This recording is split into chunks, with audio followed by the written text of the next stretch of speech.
Hi there everyone.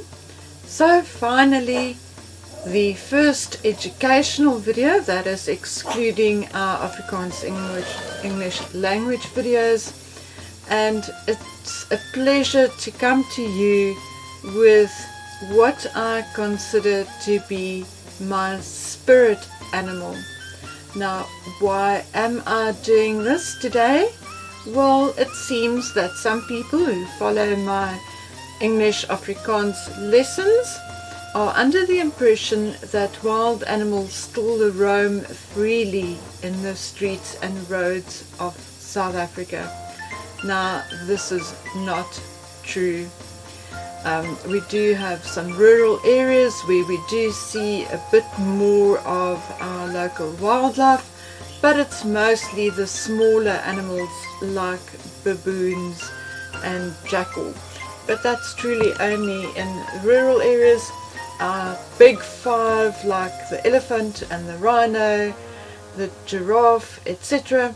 are definitely not roaming our streets anymore. Anyway, so to get back to the topic of this video, the animal that I do consider to be my spirit animal, and that is the elephant.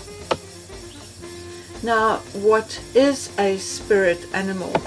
The dictionary defines a spirit animal as the following. In certain spiritual traditions or cultures, spirit animals refers to a spirit which helps guide or protect a person on a journey and whose characteristics that person shares or embodies. Now, the reason why I feel the elephant is my spirit animal is just because they are hardy, they are gentle, and for some reason I am attracted to an elephant.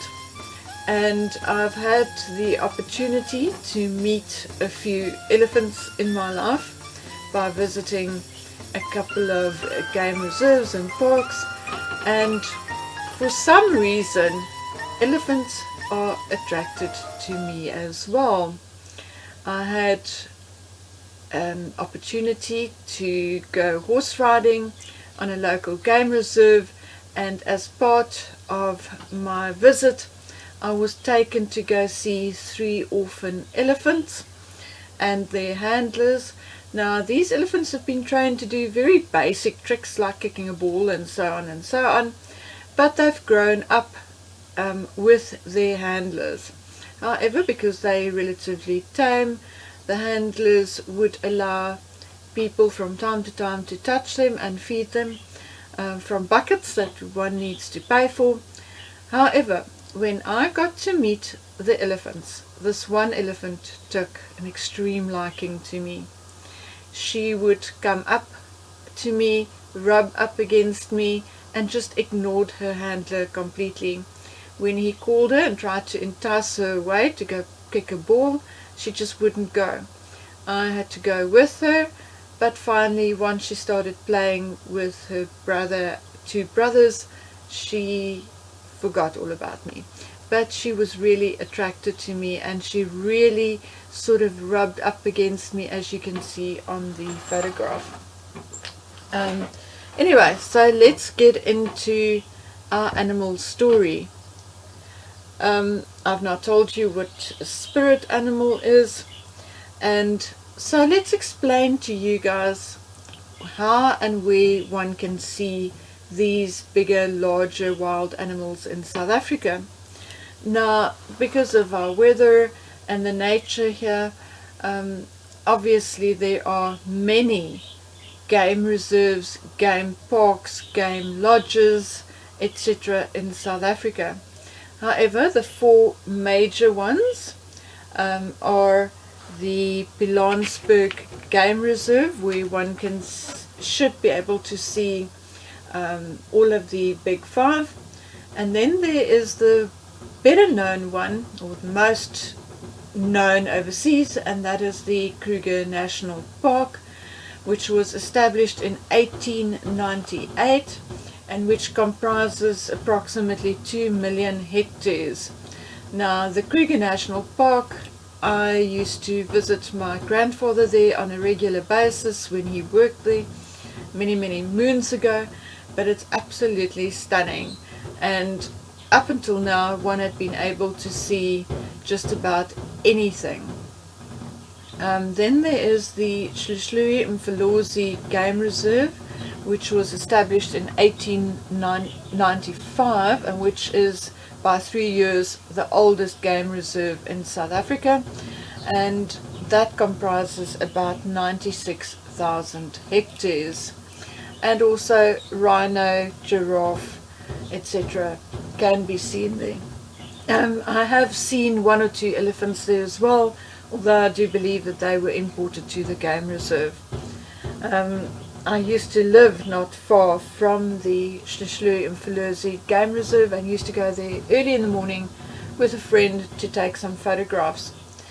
And then there is the Addo Elephant Park, which houses about 450 elephant and Cape buffalo and a variety of antelope. And that is situated in not far from where I'm living at the moment in the Western Cape. It comprises 180,000 hectares, or then for you guys who don't know, 444,000 acres.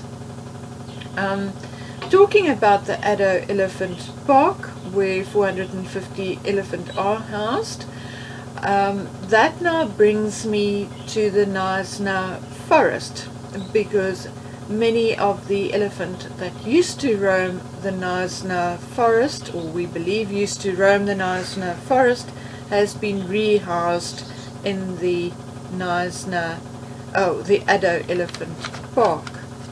And if they have not been rehomed, then they were imported in order to bring them back to their natural environment from where they were now becoming extinct. So let me tell you about the Knysna elephants. They were a very small number of African bush elephants, and I'm going to explain to you about the bush elephants a bit later. But they were a small number of African bush elephants, a relic of a very large herd which roamed the Tsitsikamma forest and surrounding regions in the 18 and 1900s. Then contact with European farmers and hunters led to their near extinction. It is conjectured that approximately 1,000 elephants roamed the area during the largest portion of the 20th century. But in 2006, a DNA analysis recorded the presence of at least 5 cows, some bulls, and calves in an area of 121,000 hectares. So by then there was still hope. However, in 2019, researchers have concluded that only 1 mature female still remained. She is the last of the truly free-roaming elephants in South Africa. She had been named Oakwood, which translates to old foot, and is approximately 45 years old. So let us leave Oakwood in the Knysna forest and look at other aspects of my elephant friends. There are 2 known species of elephant, namely the Asian elephant and the African elephant. African elephant's obviously the one that I know best and that I'm used to. Never mind that. The Asian elephant and the African elephant's differences are very visible. Firstly, the shape of the head. The Asian elephant have sort of a cone head, as you can see on the photograph, whereas the African elephant's head is more rounded. Then the Asian elephant's ears are much smaller than the African elephant's ears, and also shaped differently. You will notice that the African elephant's ears are basically in the shape of Africa. There's also another difference which is not that easily visible. and that is at the end of the trunk. At the end of an elephant's trunk there are one or two protrusions, piece of skin with muscle that they use as a finger or fingers. The Asian elephant only has one, whereas the African elephant has two of these fingers at the end of his trunk. And that's basically the main differences between the Asian and the African elephant.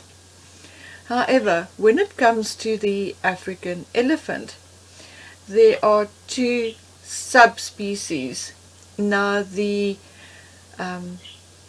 people in the know are still arguing about that, but it is widely accepted that there are two subspecies of the African elephant, namely the savanna elephant and the forest or bush elephant. Now the savanna African elephant, is mainly larger than the bush forest elephant, and that is basically the only difference between the two, but it's become commonplace and known that as a subspecies of the African elephant. Okay, so I think we've learned enough for one day, so we are going to come up with something fun and tell you an elephant joke. Why did the elephants get kicked out of the pool? Why? Because their trunks kept falling down. My grandson really liked that one. And the next joke you can tell your kids. What game should you never play with an elephant? Squash, of course. And for those of you who are more soulful, there are a few elephant quotes, which means a lot to me at least. First one, they say an elephant never forgets. What they don't tell you is you never forget an elephant. And that apparently is something said by Bill Murray, but whoever said that, it is indeed very true. The next quote. If anyone wants to know what elephants are like, they are like people, only more so. And that I can vouch for personally. Our third and last quote. When there is an invisible elephant in the room, one is, from time to time, bound to trip over a trunk. I advise you guys to think about that one. I think it's quite true. Now, that is enough from me on this video. I'm sure we can continue talking about elephants for the next 10 years if we wanted to, but we'll move on to another subject in our next video. I hope you enjoyed this one, and if you did, please press that like button, give me a thumbs up, subscribe, click on the bell icon so you get notified of our next video. And I just want to apologize for background noise. I do not have a studio yet. It's still locked down here, so kids and animals in and around the house.